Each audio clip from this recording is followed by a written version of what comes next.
you. So You're welcome. next time, if we do a media availability and they tell you, and you ask a question, but they say no more questions, remind me, you for sure get a pass. I appreciate that. So it's like bringing a teacher an apple or something like that. So thank you. That's the first thing. That wasn't fun. I tell you what, you know, to give up, they're a good team, and they did a heck of a job tonight. You gotta give credit to Desmond Bain. I thought he just kind of lined us up, then shot over the top of us, and made threes. 6 for 8 from the 3-point line, 31 points. You know, a lot of people say that it was good defense. I gotta go back and watch the film. You know, a guy like that, you have to make him drive. You can't give him space, even if he drives at you hard.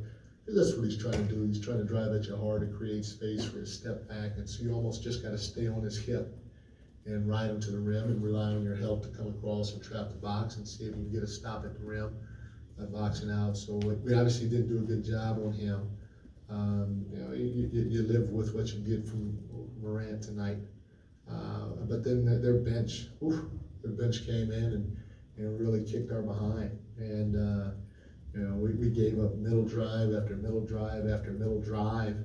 And you know, it's one of our staples. It's one of our big staples defensively. We can't let the ball get to the middle, but it seemed like the ball got there every other play. And when it got to the middle of the floor, they scored.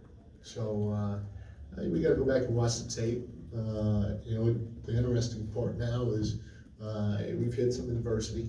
You know, we're 0-4, and you know, nobody's feeling good about that start.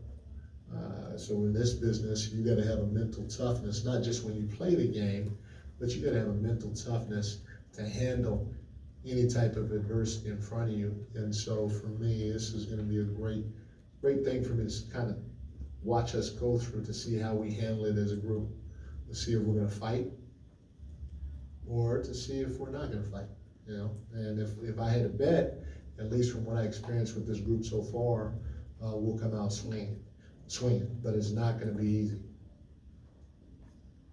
Coach, first off, I guess, do you have an update on Kevin Herter by chance? No, I haven't talked to our trainers. You don't know what he was, you don't know what he was bothered by or anything? I think it was his shoulder, his what? His wrist. Yeah, thank you, wrist. Shannon knows.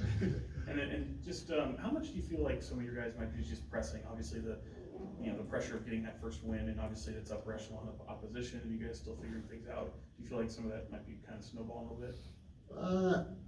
I don't think we're pressing, because usually when you press, that means you're flying around. And I gotta go back and watch the film. I'm not sure how much flying around we were doing tonight, you know. So I don't think we're pressing, but you know, gotta go back and watch the film. Coach Brown, the bench only produced 5 points in that first half. I think they ended up with 25-26 for the whole game, thanks to Malik Monk. But I just wanted to, get your thoughts on, were you trying to, find some combination where you could get some offensive punch throughout the game from that second unit? Yeah, we're trying to do that. We're searching. I tried Mezzi tonight. I tried Chima tonight. We went with different things, but what I'm more concerned.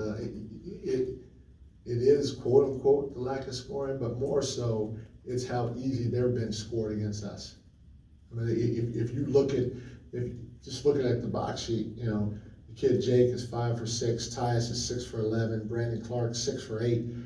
Right there, that's got to be 60-70% from their bench. And so if we can't score, which is going to happen at times in this league, we have to commit to playing defense. And we did not do a good job defensively with our second unit against theirs, especially. Mike, I think I counted 12 guys who had played by halftime. Yeah. Can you explain a little bit how you balance using the 3 days that you had off to experiment with those lineups and what those groups look like, but then actually using actual game time and game minutes to experiment as well? Yeah, so obviously things are different in practice than in the game. In the game, it's faster, more physical. Sometimes you get the call, sometimes you don't get the call. And so for me, everybody's been practicing hard. They've been practicing great. We're trying to get better. We're locked in practices, trying to get better and competing against one another. And so now it's time for me, okay, if this guy's doing it in practice and that guy's doing it in practice, maybe let me give him an opportunity out on the floor. And so that's what it was more than anything else. But when we had our second unit out there and we were fouling, sending them to the free throw line and or they were scoring, that's when I started to search a little bit to see, okay, who can step up, help us get some stops, and then maybe put some pressure on them offensively. Mike, first game for Keegan Murray, and then as well you had Harrison Barnes, well, first start for Keegan. You had Harrison Barnes look like himself, like the player he has been for the last, decade in the league. Just how nice was it to see both of those players have strong nights, even if what did come in a loss? No, again, I had said this before that I wasn't too worried about Harrison. He's just got to find his groove within what we're trying to do, and I got to try to be a little bit more consistent in terms of making sure his minutes are what they should be, so he has a better feel, and he has a better feel of the group that he's out there with. So it was obviously great to see Harrison have that ball go in the hole, and Keegan, again, to me, he can play with the starters, he can play with the second unit, he's going to be good either way. He's got a great feel and great demeanor for a young guy, Mike, the things you guys spent the past few days working on, transition defense, I know was a big point of emphasis. You've talked a lot about defending without fouling.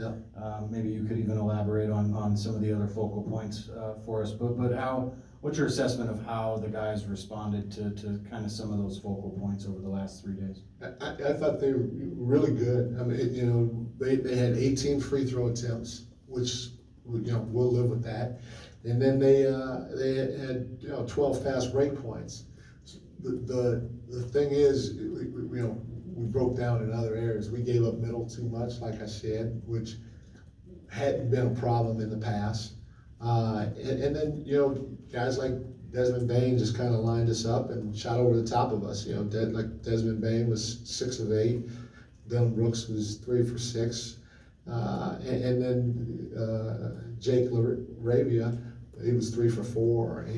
So to give up those threes, and then the 50-50 balls are what makes it tough. But our defense is based on the help coming from the baseline side, and we can't keep giving up middle every other play, because if we do, it's gonna be real tough for us.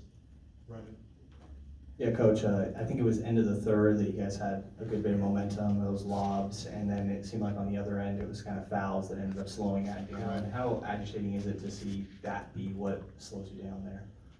It's tough. Again, it's hard to win in this league. This is what I told our guys, and we got to keep fighting. Nobody's gonna feel sorry for us. We're not gonna get calls, and we don't deserve calls right now. So we just have to keep fighting as a group to figure this thing out. And you can't let your guard down at any time. I thought we started getting stops, which allowed us to get out in transition. And we got some easy baskets in transition during that time. But then, you kind of relax and bang, bang, bang, 3, foul. Next thing you know, it goes from a 2-3 point game where we may have the momentum and be able to possibly take the lead to now they're up 9 or 10. And when that happens, we as a group have to figure out how not to, and this is the first time it's happened for us. We kind of dropped our shoulders a little bit, dropped our head a little bit. And those instances, we got to keep fighting, especially when it comes to coming up with loose balls or 50-50 balls.